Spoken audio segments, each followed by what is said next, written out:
Hello, and welcome to Roll, Play, Grow, the podcast for tabletop entrepreneurs, creators, and fans. In this show, we dig into processes, challenges, tips, and really look at how to grow a business in the tabletop roleplay gaming space. Sit back and join in as we learn from the creators behind your favorite brands about who they are and how they are turning their passion for gaming into a career. Hey, entrepreneurs. I hope y'all have been as well as you can be in these times. I am jumping back into Roleplay Grow with a special guest, Nathan Doyle, the game designer behind Attention, Deficit, and Dragons. Nathan has written a lot of D&D supplements over the years, and I am actually working with him on a project that is launching on BackerKit in 1 week, on April 22nd. We dive into Nathan's background and thoughts on writing for D&D, and then we spend some time chatting about the project, Laszlo's cubed Crypt. I was super interested in joining the project because of how unique it is. We're turning one of Dyson Logo's iconic dungeon maps into a puzzle cube that is like a certain brand that cannot be named, but involves shifting squares around on a cube. Nathan wrote an adventure to go along with the map, and we are really hoping to hit our stretch goals as well because many of them involve pulling in some other stellar writers from the TTRPG community to also write adventures at different levels that incorporate the cube map. I have a link to the BackerKit page in the show notes, so please give it a follow and help us back this cool project. And then keep listening because you will get to learn a lot more details about the adventure itself and the cube. One quick disclaimer, Nathan does have birds, so you will hear the occasional bird chirps in the background. I edited the audio as much as I could, but if bird noises bug you, I do have the transcript up on my website. You'll find the show notes and the transcript at lightheartadventures.com/RPG/episode 96. Alrighty, let's dive in. Enjoy this chat with Nathan.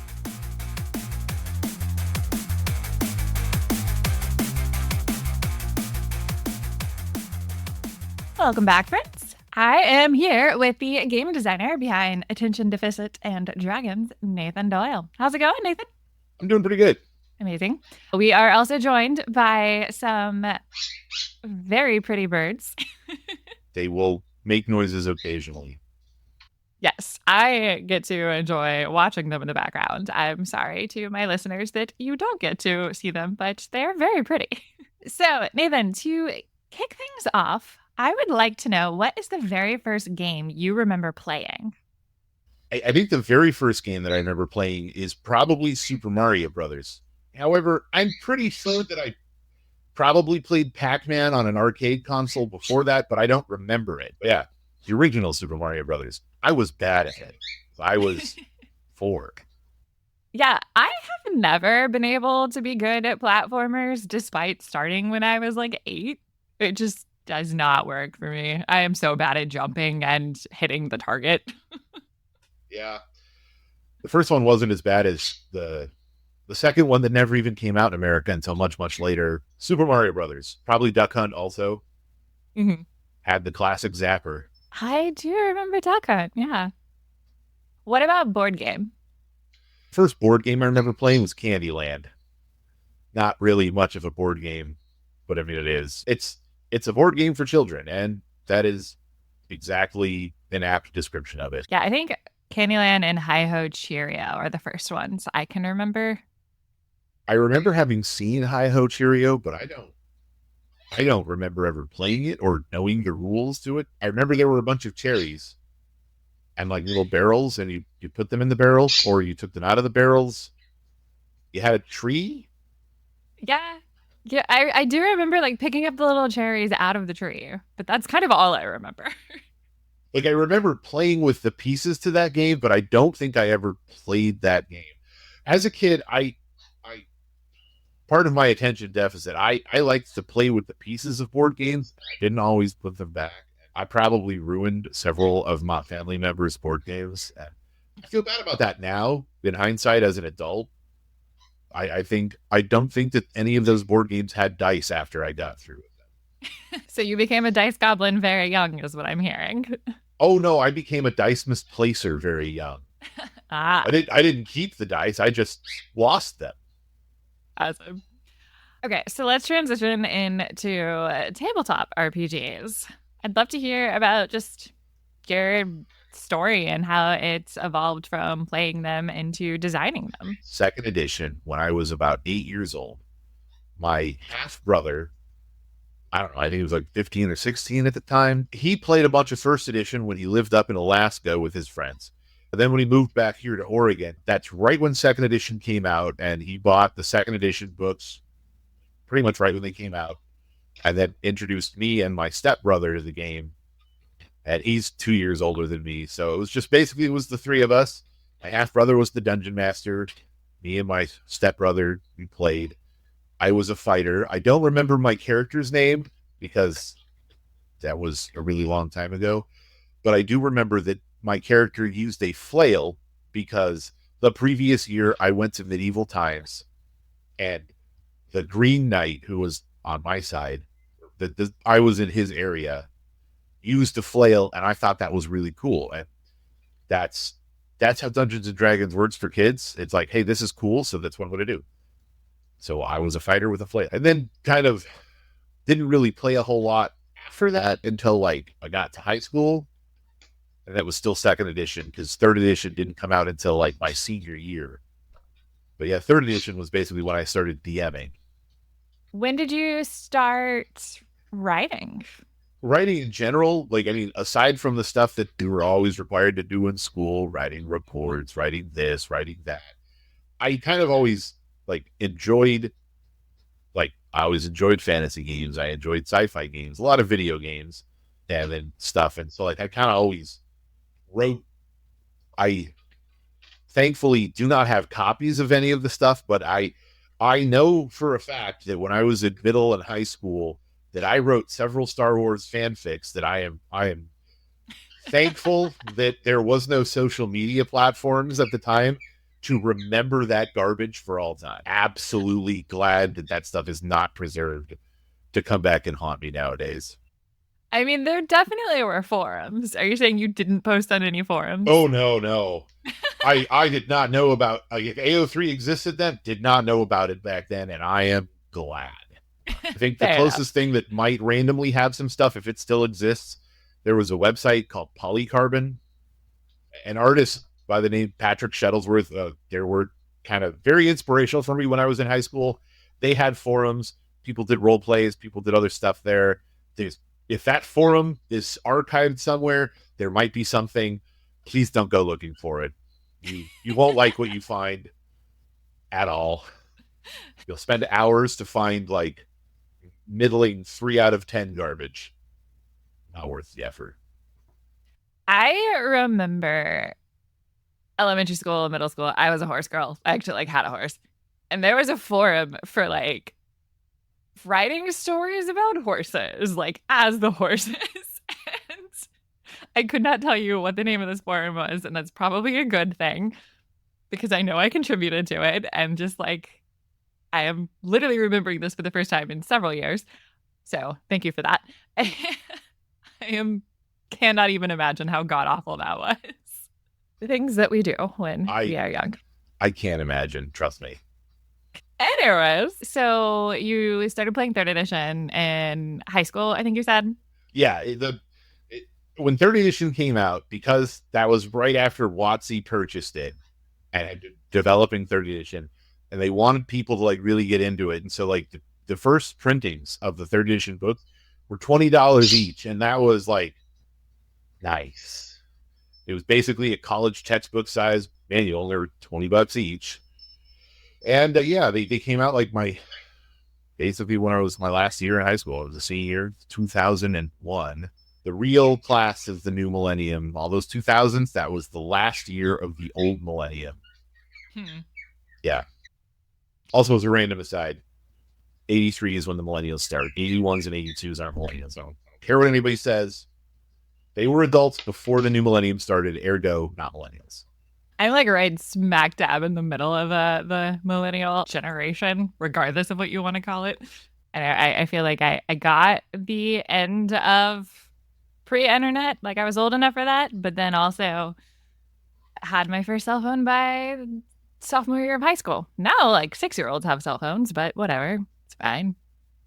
Yeah, no, I know. I remember a handful of kids in high school had those little Nokia flip phones, and some of them even had Snake on their phone. Oh. Yeah. Back then, I was still lucky if I had my Tetris watch. Although, I'm not going to lie, the Tetris watch was pretty cool. I don't I think the Tetris watch was before my time. Tiger Electronics had those little games where, like, they were really simple. And yeah, the Tetris one was actually pretty faithful to Tetris. But yeah, no, I had a Tetris watch at one point. Probably had to turn in like 5 box tops from Honey Nut Cheerios, send $14.95 or something God. to get it because that was how things worked back in the day. Like, oh God, box tops. Like, do they do that anymore? Now there's box tops for education. If you Yeah. bring in the box tops from like craft products, I believe you get like a nickel for your school or something. Because, heaven forbid crafts just donate that money anyways. Let's make Right. people do work and then we'll be philanthropists. Uh, Yeah. giving back the money that they already paid for it. Anyways, Yeah. so at what point did you start publishing? I think, yeah, 2019 was when I did the Storytellers Collective, which at the time was called the RPG Writers Workshop. I signed up for their class, did the thing, got some free art for it, did their little classes, and then I published online my first Dungeons and Dragons adventure for 5th edition, The Tower of the Elementalists. It had its own maps. I made them myself in the style of Dyson Logos because I'm into that old school black and white look. Yeah. Looking at your name on DM's Guild, you have either contributed to or been the main designer behind looks like 35 items that are on DM's Guild. It's technically a lower number than that because on the DM's Guild, there's a separate thing for an item and then the Fantasy Grounds version. Oh yeah, I see So that. anything that has a Fantasy Grounds version, those are the same item, but they're two separate entries. So it's probably closer to like 2 dozen or so. Yeah, still that's a lot. Especially if you didn't really start until 2019. I'd love to just dig in a little bit to kind of the evolution of the things that you've published and, from like where you started and things that you learned along the way, how you adapted, how you work on your different projects. The first thing I did was an adventure. I learned after that, and after like working on some of my other like collaborations with people, I did collaborations with like subclasses, items, and whatnot, all for 5th edition. And that's kind of when I learned that adventures don't actually sell very well compared to other things because, and like at the time, I didn't really think about it, but like from a mathematical perspective, if a game has 4 players and 1 dungeon master, the people buying the adventure is only 20% of the market. And while the dungeon master would have to approve any subclasses or magic items, players will buy the other books, will buy subclass stuff, and then show it to their DM and be like, yeah, can I play this? Or like they'll get a magic item book and they're like, I would like this. Do you think it's balanced? And so like there are certain things where more than 20% of the audience is buying them. And so that's an inherent problem with adventures. That doesn't mean I'm going to stop writing them. I like writing the adventures. There's more of a story involved, whereas a book of magic items, sure, the items can have a story behind the item, but like at most they're going to be a paragraph or 5, whereas the adventure can be a full story. And I like writing stories. I've, considered trying to like maybe write novels also, but finding the time to do even what I do is difficult. But yeah, that's pretty much the evolution. Products for more than 1 out of 5 people is good. And I know that also from a certain standpoint, I shouldn't write things for other people. That's kind of how you lose passion in it. And you got to write stuff for yourself, which is why I still write adventures because I like writing adventures, even though only 1 person out of 5 at a table is buying them. And that's okay. I've come up with other ideas for things that, would be able to involve other people. Some stuff I have no idea how to go about producing or releasing them. But, a lot of stuff, a lot of ideas. I never stop thinking of things. It's actually my curse because sometimes I will think of something new before I've finished another idea. And then I'll just add a half-written document to the folder of 30 other half-written documents. When I mentioned that the other day on the other show I was on, they jokingly took it as a personal attack because I feel like they've done the same thing. I think a lot of us creatives have attention deficit disorder of some kind and do something similar. It's always about like the new shiny thing over there. And right? Yeah. New shiny thing. It's so hard to focus. Right. There's that one company that makes that quasi energy drink, 5-hour energy. It's like, when are they going to make 5-hour motivation? 5-hour pay attention to one thing. Okay, that last one is Adderall, but still. That's fair. Like, that one kind of exists. But motivation, 5-hour motivation, yeah, I could absolutely use that. I think everybody probably could. Yeah, so I do think that is an interesting about the fact that while, yes, it's probably going to be more fun to write things that are targeted towards DMs, it's a lot harder to sell for them. Yeah, like I know the first thing that we published was an adventure. And so, didn't really know much about DMs Guild. And it was kind of the same thing. And then it started to go into maps, which are still targeted towards DMs, but at least they're pretty. Well, the thing with maps, everyone likes a good map. And I can say from I'm not discouraging people from buying maps. And I'm not discouraging people from buying map products. But I can definitely say that I have purchased more map products than I have ever used and that I probably could ever use. Mm-hmm. Like, I've got a bunch of those Loki or Loki. I don't know if the E is pronounced. Battle maps, big books that just are fold out and then they're actual. You just have them on the table. I've got 5 decks of like Atmar's cartography collection cards where you just pull all the cards out and then you just make a map on the fly, although they're not big enough to use as the actual dungeon map. I've got some wooden actual uses battle map tile things, maps that have a bunch of random stuff, but it also explicitly comes with all the pieces necessary to do the starter kit adventure, the Lost Mine of Phandelver. So like it has tiles to do that entire module, which is cool. And then it has other stuff, and then you could just mix and match for your other thing.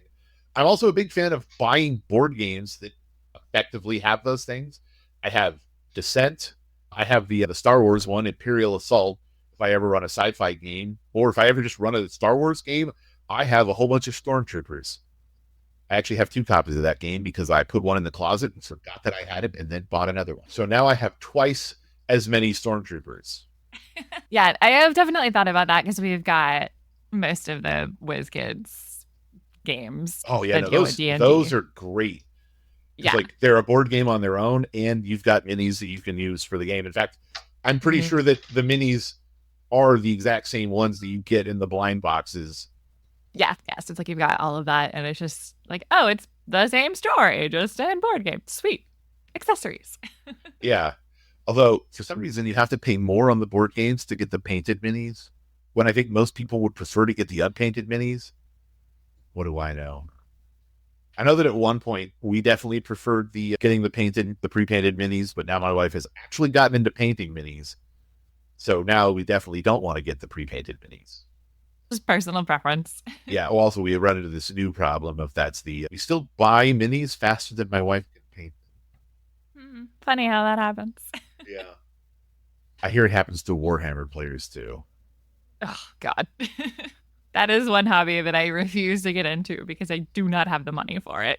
Well, I mean, some of the minis work great for Dungeons and Dragons. There's a bunch of really good Blizzard Folk minis. And if you want your skeletons or zombies to have like an Egyptian theme, there's a faction for that. So you don't have to get into Warhammer, but you can buy the minis. Stop. I don't have money. Buy the minis. More tempted. Buy the minis. Back to D&D stuff. D&D stuff. Right.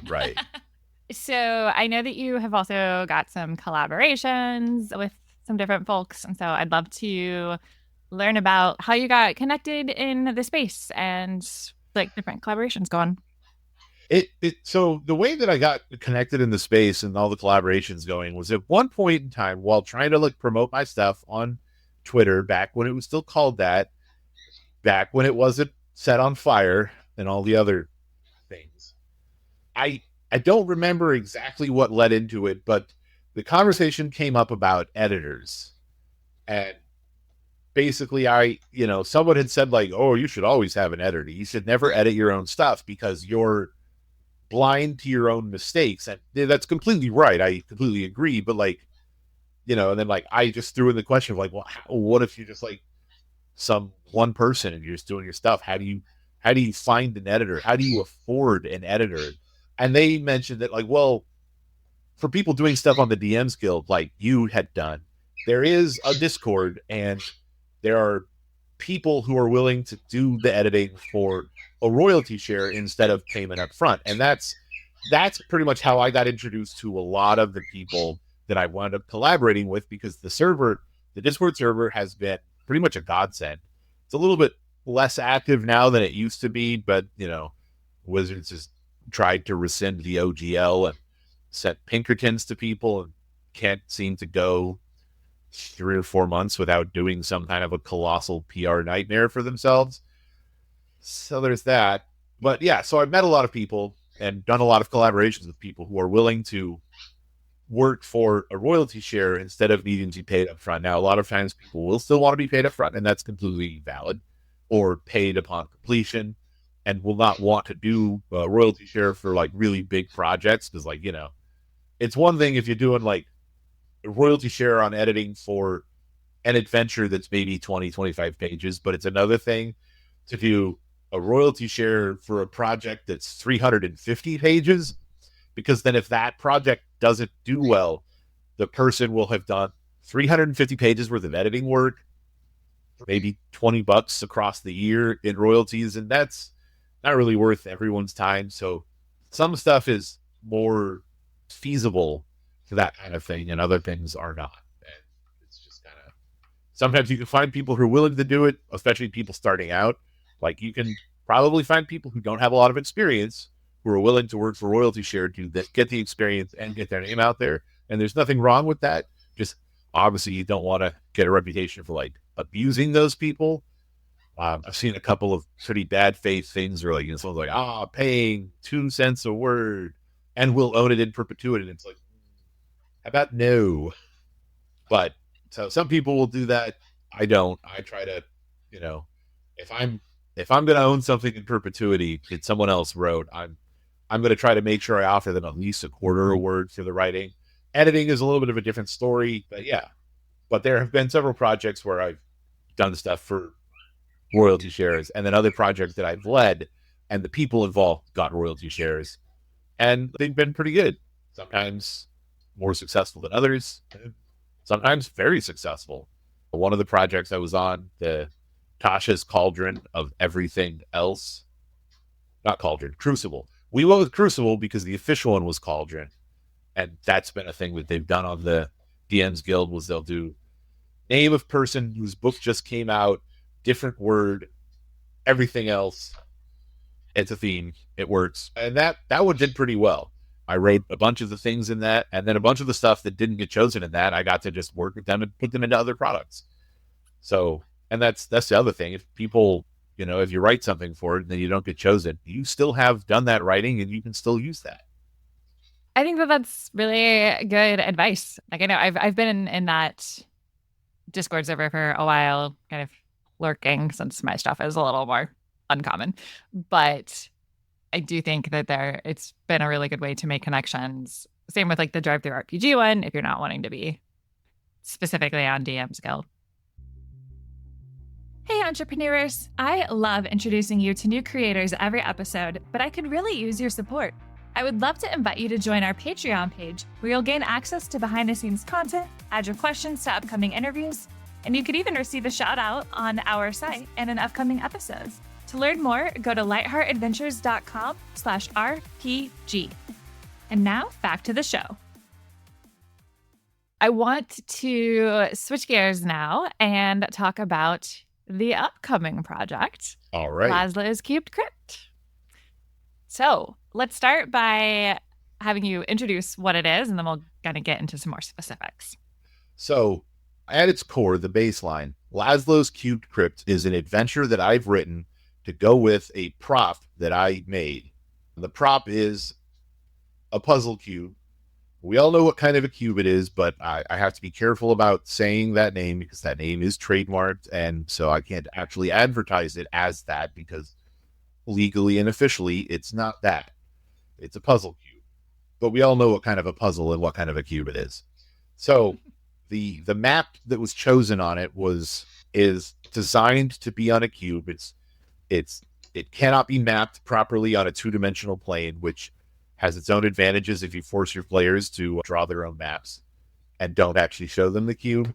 That will basically create this weird headache for them and something else for them to solve instead of solving the puzzle itself. But it just started like I have one of my players. He has several puzzle cubes and he really likes them. I don't know if he's good at solving them, but I know that he has like 5 or 6 of them and he likes them. He likes puzzles in general and has a bunch of other puzzle things, including but not limited to the puzzle cube. So when I saw that, I'm like, hey, I can print that map because the map was never meant to be on a puzzle cube. It was just meant to be a cube. It was one of Dyson Logos, like free for commercial use maps, but like because at the time I was looking for a map, just like I was just looking around through it and I thought, I'm like, oh, I can use this in my home game with my players. And so I did that. And I'm like, hey, I'll put this on a cube for that player. And then after I made it, I'm like, hey, Dyson Logos would probably want to see this. Made a little video of it, posted it on Twitter, tagged him, and then he retweeted the post. So now everybody who follows him could see it. And then when I woke up the next day, I had like hundreds of Twitter posts of people saying, oh, that's cool. Oh, where can I get one? Or the Futurama Fry meme where it's the go ahead and take my money. And I'm just like, oh, I guess I could do a thing with this. And there's at least 100 people interested. And so that's where it became a project. That's where it became a product. I very much like to distinguish that, like, when I make stuff, it's a product. It's not homebrew. I very much want to put my foot down that homebrew is something that you make for your own game and not necessarily for others. And that if you're making it for others, then it becomes a product. Even if it's free, it's still a product. I don't make homebrew. I do make homebrew, but like when I'm selling something, I'm not selling homebrew. I'm selling a product. And so like there's kind of a little bit higher of a standard. I can't just, come up with whatever I want and sell it. I mean, I can, but that's not always good. But I thought you got off track. So I started looking into stuff for making this into a product. And then this was right around the time that WotC tried to rescind the OGL. And so there was a brief period of time where I was worried that I would not be able to make a product of it because I predominantly write for 5th edition, which required the use of the OGL. And then so during the course of this, I got permission from Dyson Logos to just sell the puzzle cube by itself if necessary, because normally his non-commercial license rules say that you can't just put it on something and then just sell it. So, I mean, while people probably wouldn't want to just do a t-shirt with one of his maps, you can't just do a t-shirt with one of his maps. You can't just put his maps on a poster and then just sell those posters for people to use as battle maps, because you're not doing anything with his art in a way that makes it your own. And so by my understanding of those rules, the puzzle cube would also fit that being on a puzzle cube itself wasn't enough to make it my own thing. But he gave me permission to sell just the cubes alone. So there will be an option in it to just get the cube if you don't want the adventure. But the OGL has since been not rescinded, so there will be adventures. And so there will be a big full product. Yeah. How did you go about getting it manufactured? The first one, I typed into Google, custom Rubik's Cube. I mean, custom puzzle cube. I typed in the other word. I'm not advertising that. That's not an advertising. That's just what it is. And I found a place that did it, and it was a website that mostly does like custom mouse pads, but they also had that as an option.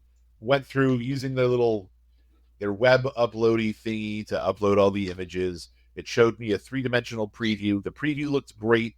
I ordered 2 of them, one for myself and one for the player. This was also before I had posted the thing online, and it came back botched. It was not printed right. It did not look like what the preview showed me. So I had to call them up and work them again and talk to them and sent them a new version. And that set came through botched also. And so the third time when I called them up, I basically said on the phone, it's like, before you guys like actually like make the item, look at whatever preview the computer system that you're going with has, and then ask one of your employees that plays Dungeons and Dragons to look at it first and make sure it makes sense to them and then go with it. I don't know if they actually did that, but that set came through fine. So I have 4 botched ones and then 2 good ones. And then later, once I eventually found the producer that's actually going to be doing it for the campaign, I have another prototype. So I have a 3rd good one that I've jumbled up and I can't solve. In what ways were they botched? It's just basically the sides didn't, the sides were printed at like the wrong angle or on the wrong spot. And so the corridors that link up around the sides of it didn't match up. So like you look at it and it looks like a map printed on a cube, but like when you look at it closely, it's just not right. It came pre-jumbled up, but not in a way that would be good or solvable. So what is the adventure about that is paired with this cube? So the adventure that I wrote for it is about Laszlo the Lavish, or Laszlo the Lich, as he is known nowadays. He's been gone for an amount of time. I don't remember if I specified that it was hundreds of years or thousands of years or a nondescript number of years.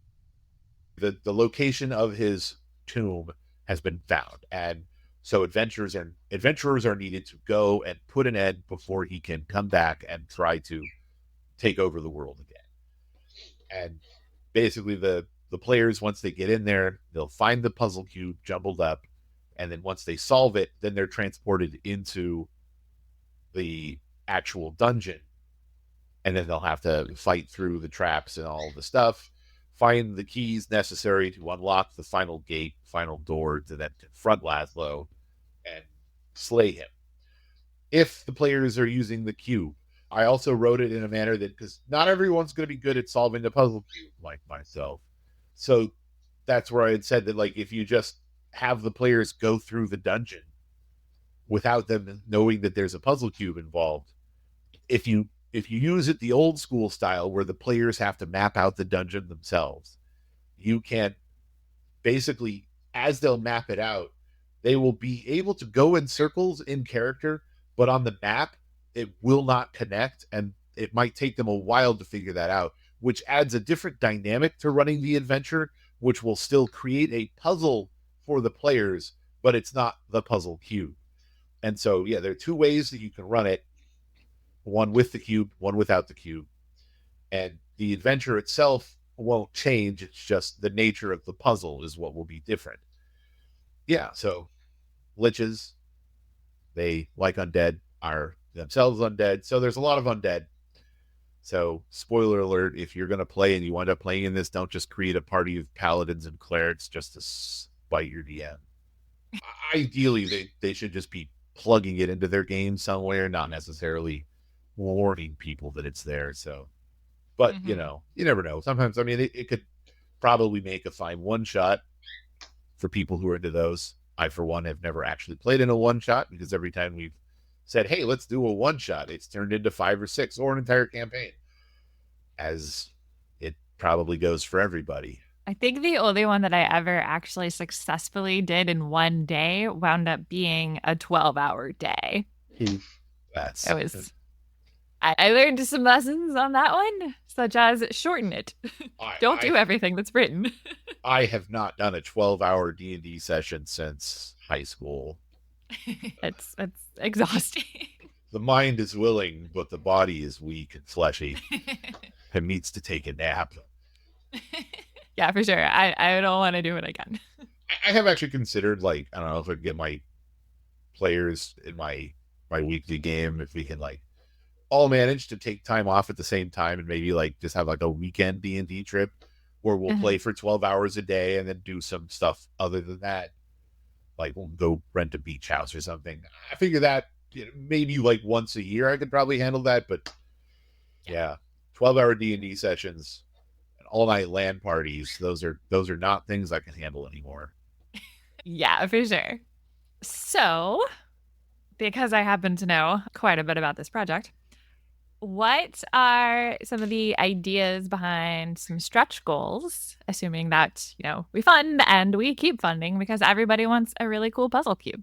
So the main thing is that my adventure is written for level 12 characters, but not everybody's going to be at level 12. And so, like, I don't want to cut out the people who don't have a game that high level or won't have a game that will get to that high level.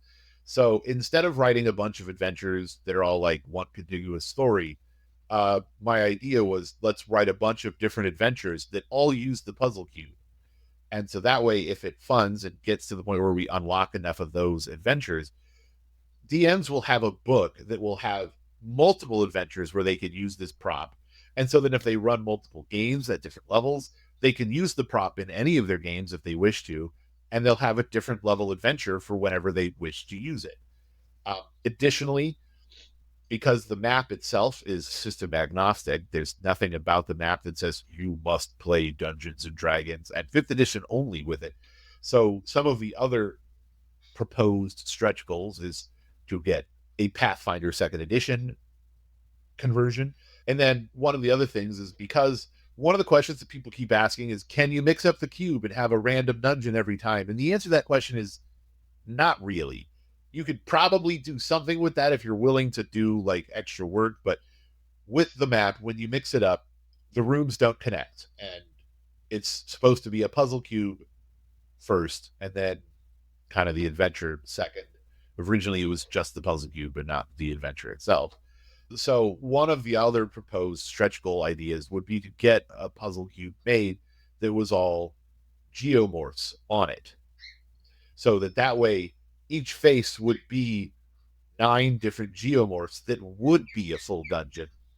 And then you could mix it up and then get a random dungeon every time. We asked Google, and 3x3x3 puzzle cube where each face is a different thing would have 7.4 quintillion different permutations. And so that's enough dungeons to dungeon probably forever. But even though they would technically be different, there's going to be a level of saniness to it, which for an OSR game, that's exactly what people want. They want to delve into the dungeon, go from room to room, kick it in, kill the goblins or orcs or whatever is there, take the treasure, probably maybe still using gold as experience to level up. I don't know. I always thought that was kind of weird, but it is what it is. And yeah, so that is the thing. Now, for that particular one, because the dungeon geomorphs would, like, if they were all black and white, that would be a puzzle with no solved state. You would have no way to know what was the original positioning of everything unless we made the faces also color coded, which is probably something I'm going to do so that it could be solved as a puzzle as well as being a geomorph randomizer. I've come up with a couple of other ideas of like, hey, what can we do with the idea of a puzzle cube and still have things? Yeah, I definitely feel like there are a lot of possibilities that we could use with the puzzle cube for sure.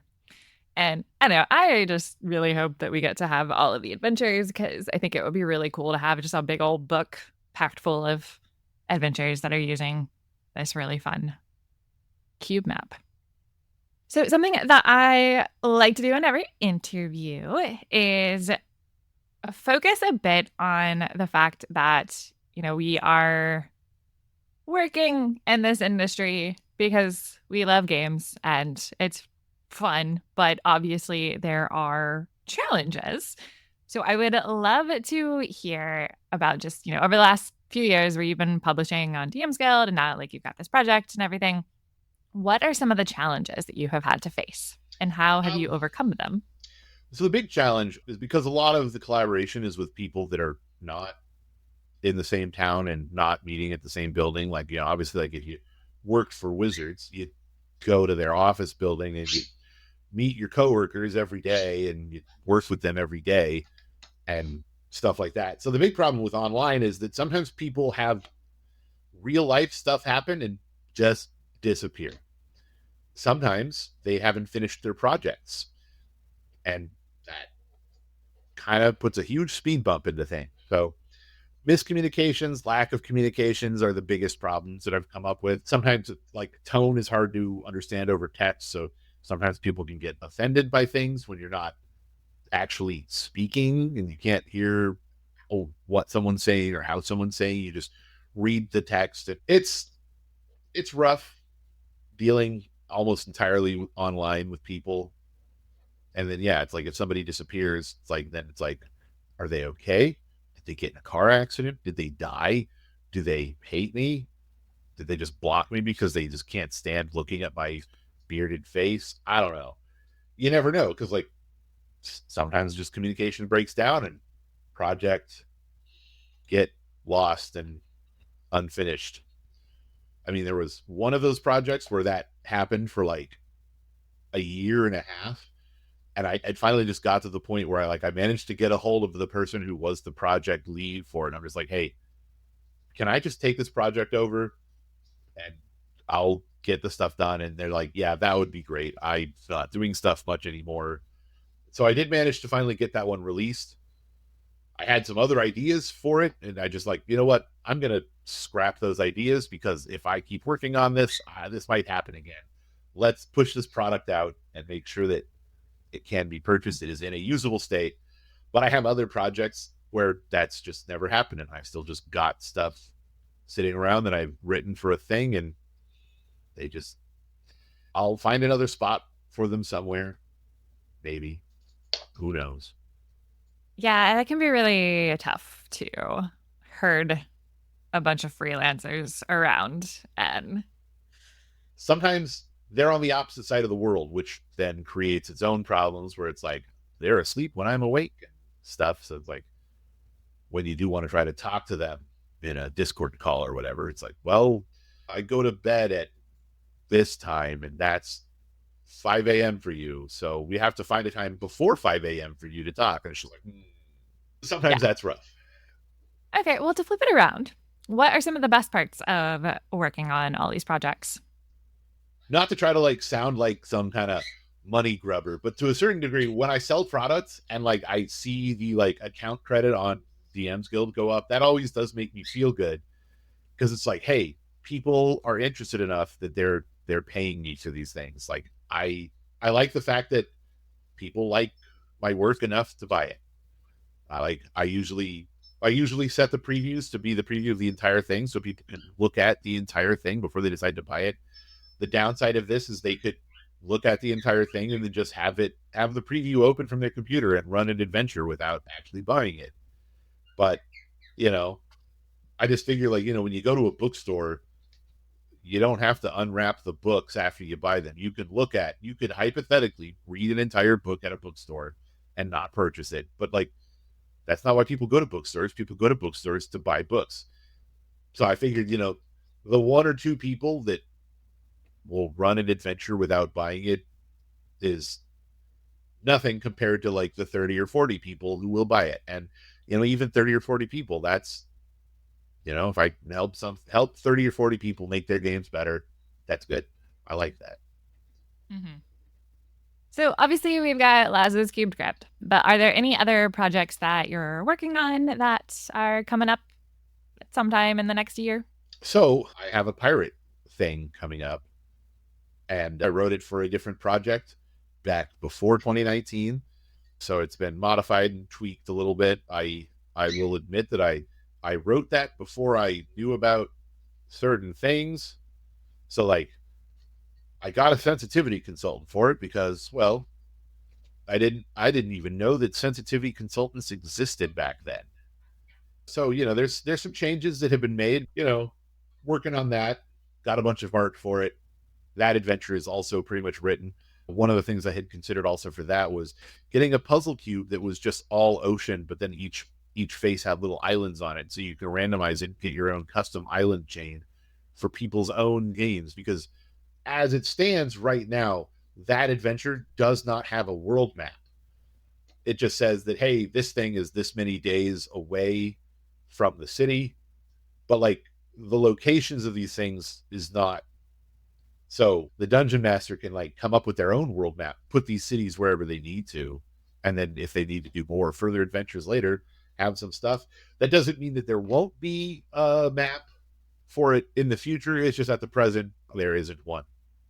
And yeah, it's a pirate thing, but the players aren't the pirates. The bad guys are pirates. Because, while it's probably fun being a pirate in a D&D game, generally speaking, pirates were bad people. They were stealing things. I know that probably some of them were in a desperate situation. And, life under the thumb of the British monarch was probably not good. A bunch of Americans decided that 1776. So, going against that kind of thing is fine. But in Dungeons and Dragons, pirates are usually the bad guys. And that's how I've written the adventure. So if people want to find you, find these projects, find Laszlo's Cubed Crypt, where should they go? So I have a website. It's on Card. It's just deficitdragons.card.co. Card has 2 R's in it. I'm on most social media platforms as Deficit Dragons. So that's where people can find me. Going to the website, the Card website will have links to all of the social media platforms to go to my profile so that you can then follow me on them. So like if you want to follow me on everything, going to the Card website is probably the easiest way instead of having to type in Deficit Dragons on like 30 different things. Plus it also has links that'll take you directly to the stores for several of my products. Some are in print, some are not in print. And yeah. Great. I will have links to all of that in the show notes. Nathan, thank you for joining me today. Yeah, no problem. It's been fun to chit-chat about your background. I learned things I didn't know, and then also the project that we've been working on together. Yes. So at this point, listeners, I am going to stop the official interview, and then we will just go ahead right back into recording, where we're going to have a fun little quick question blitz for patrons. So I'm going to be asking Nathan some more silly questions. Some are gaming related, some are not. And that'll be available to patrons at patreon.com/roleplaygrow. Thank you for listening, and thanks again, Nathan. No problem. You just finished another episode of Role Play Grow. To check out the show notes and transcript from today's episode, you can go to lightheartadventures.com/RPG. To keep up with every episode, please subscribe on your podcast player of choice. And if you're enjoying the show, I would absolutely love if you would leave me a review and share this episode with your friends. Your review might even get featured on an upcoming episode. To contact us, you can email roleplaygrow@gmail.com. There are a lot of social media sites out there right now, so look for Roleplay Grow for the show account and look for either Ketra or Ketra RPG. Thank y'all so much for listening, and I'll see you next time on Role Play Grow.